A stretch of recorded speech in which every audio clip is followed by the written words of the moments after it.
Bismillahirrahmanirrahim. Assalamualaikum warahmatullahi wabarakatuh. Sebelumnya perkenalkan, nama saya Dilma Ayu Khairani dengan NPM 2208260175. Pada kesempatan kali ini saya akan menjelaskan salah satu topik dari blog MOI, yaitu lymphoid system.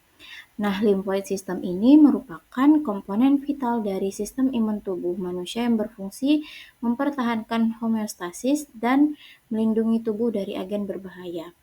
Agen tersebut bisa berupa mikroorganisme patogen seperti bakteri, virus, jamur, dan parasit, maupun sel tubuh yang mengalami perubahan abnormal seperti sel kanker.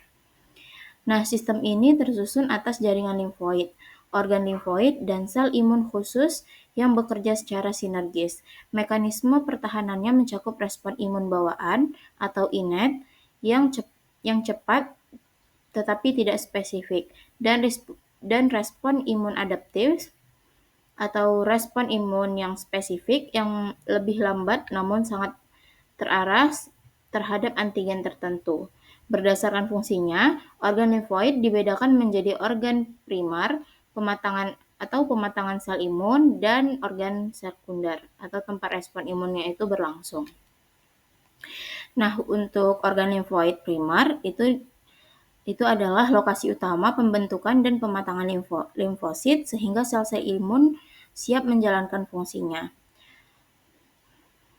Organ limfoid primar ini ada beberapa, yaitu yang pertama ada sumsum tulang atau bone marrow, merupakan sumber semua sel darah melalui proses hematopoiesis, termasuk limfosit B dan T.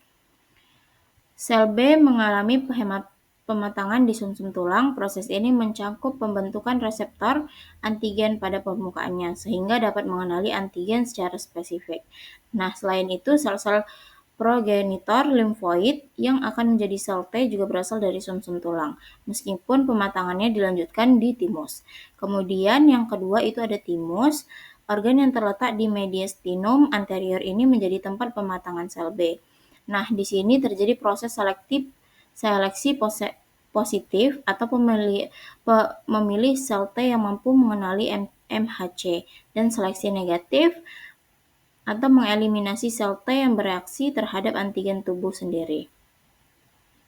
Kemudian untuk organ limfoid yang sekunder, jadi organ sekunder ini merupakan tempat aktivasi respon imun adaptif, yakni interaksi antar sel imun yang sudah matang dengan antigen.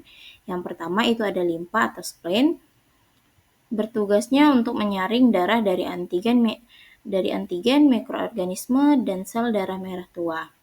Kemudian ada kelenjar limfa. Jadi kelenjar limfa ini berfungsi menyaring cairan limfa yang berasal dari jaringan tubuh.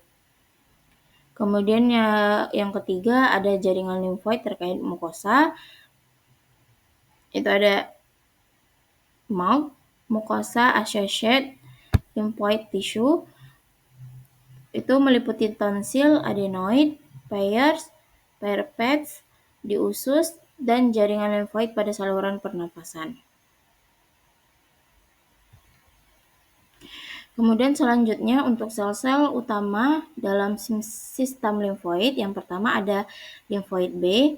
Jadi setelah teraktivasi, berdiferensiasi menjadi sel plasma yang menghasilkan antibodi. Nah, antibodi ini bekerja dengan berbagai mekanisme, misalnya netralisasi toksin, opsionisasi, dan aktivasi sistem komplement. Kemudian yang kedua ada limfosit T. Jadi T helper CD4 mengeluarkan sitokin yang mengatur aktivasi sel B makrofag dan sel T lain. Kemudian ada sel dendritik yang merupakan antigen presenting cell. Kemudian selanjutnya ada makrofag. Makrofag ini melakukan fagositosis terhadap mikroba dan debris seluler. Kemudian untuk fungsi sistem limfoid, yang pertama ada pertahanan imun terhadap infeksi, nanti dia itu melindungi tubuh dari serangan bakteri, virus, jamur, dan parasit. Kemudian yang kedua ada pemeliharaan toleransi imun, dia itu nanti mencegah sistem imun menyerang sel tubuh sendiri. Kemudian yang ketiga ada produksi antibodi. Nanti dia itu akan melalui aktivasi dan diferensiasi sel B menjadi sel plasma. Kemudian fungsinya juga untuk menghancurkan sel abnormal seperti sel tumor atau sel yang terinfeksi virus. Dan yang terakhir ada regulasi respon imun melalui koordinasi kompleks antara sel imun dengan perantara sitokin agar respon tetap efektif namun tidak merusak jaringan tubuh sendiri. Kemudian untuk gangguan pada sistem limfoid, yang pertama ada imunodefisiensi. Nah, jadi imunodefisiensi ini terjadi ketika sistem imun melemah sehingga tubuh rentan terhadap infeksi. Contohnya seperti HIV, AIDS yang merusak sel T helper CD4. Kemudian ada penyakit autoimun. Jadi sistem imun yang kehilangan toleransi terhadap sel tubuh sendiri. Contohnya itu seperti lupus erythematosus sistemik dan rheumatoid arthritis. Kemudian ada limfoma. Jadi limfoma ini kanker yang berasal dari sel limfoid dapat berupa Hodgkin limfoma maupun non-Hodgkin limfoma.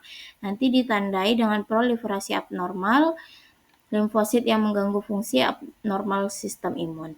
Kemudian ada hipertrofi jaringan limfoid. Nah, nanti dia itu terjadi pembesaran jaringan limfoid akibat rangsangan antigen kronis ataupun infeksi berulang. Contohnya itu tonsilitis, yaitu pembesaran tonsil pada saluran pernafasan bagian atas. Mungkin hanya ini yang dapat saya sampaikan, lebih dan kurangnya saya mohon maaf. Terima kasih. Assalamualaikum warahmatullahi wabarakatuh.